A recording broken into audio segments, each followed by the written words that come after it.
Madame, Monsieur, bonjour et bienvenue dans 3 questions sûres. La rupture conventionnelle individuelle est un mode très couru de rupture négociée de contrat de travail car il permet d'éviter à l'employeur de chercher un motif de licenciement et aux salariés de partir sans indemnité. Mais ce commun accord n'empêche pas les différends. C'est dans ce contexte qu'une transaction est possible, mais sous certaines conditions. Avec Karine Aflalo, nous allons répondre à 3 questions en la matière. Bonjour Karine. Bonjour. Alors, la première question nous vient de Céline, responsable des ressources humaines. Pour quel motif peut-on transiger après une rupture conventionnelle ?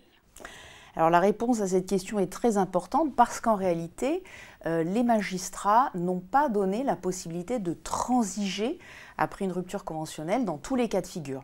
Et ils ont même complètement fermé la porte à une transaction qui porterait sur la rupture en elle-même. Parce qu'en fait, on considère que l'employeur et le salarié se sont mis ensemble d'un commun accord,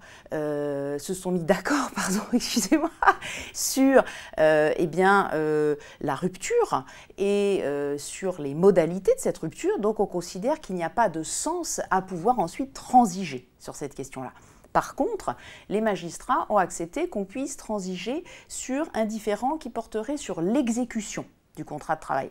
Alors qu'est-ce qu'on entend par là ? Eh bien ça va être typiquement le cas de figure d'un différend qui survient après en fait qu'on ait négocié sur la rupture conventionnelle, différend qui pourrait porter, je ne sais pas, sur le paiement d'heures supplémentaires, sur des congés payés, etc.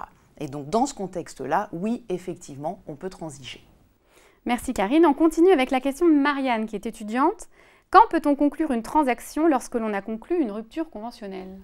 Alors là, l'employeur et le salarié ne vont pas pouvoir entamer la transaction avant d'avoir obtenu l'homologation du DRITS, qui était anciennement le direct.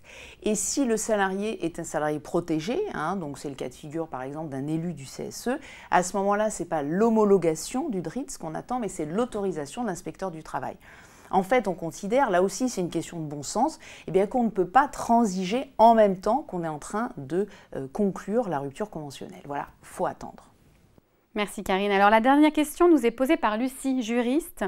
Quel est le coût de la transaction pour l'employeur ? Alors là, en fait, je vais vous dire, il peut être très variable. Concrètement, ça va dépendre en réalité du différend qui a besoin d'être apuré par la transaction. Donc ici, finalement, ce qu'il faut retenir principalement, c'est l'idée de concession réciproque. Parce que finalement, une transaction, c'est quoi ? C'est un salarié qui va accepter de renoncer à aller en justice ou qui va accepter de mettre fin à une action qu'il a déjà engagée. Et en contrepartie, il va y avoir l'indemnité transactionnelle versée par l'employeur. Et cette indemnité, elle doit être à la hauteur un petit peu de ce renoncement que fait le salarié. Donc concrètement, imaginons que finalement le différend la porte sur le paiement d'heures supplémentaires. À ce moment-là, l'employeur ne peut pas proposer une indemnité qui serait 5 à 10 fois inférieure à ce que le salarié pourrait espérer obtenir s'il a gain de cause devant le juge. Voilà. Donc ici, c'est vraiment, tout est affaire de concession. Donc je ne peux pas répondre stricto sensu à ce que ça coûterait à l'employeur. Voilà. Ça dépendra du sujet, évidemment. Merci Karine pour toutes ces réponses. À très bientôt dans un nouvel épisode. C'est la fin de ce 3 questions sûres. N'hésitez pas à vous abonner à la chaîne YouTube du groupe Revue Fiduciaire. On se retrouve la semaine prochaine avec une nouvelle thématique à découvrir dans votre newsletter. Je vous souhaite une très bonne journée.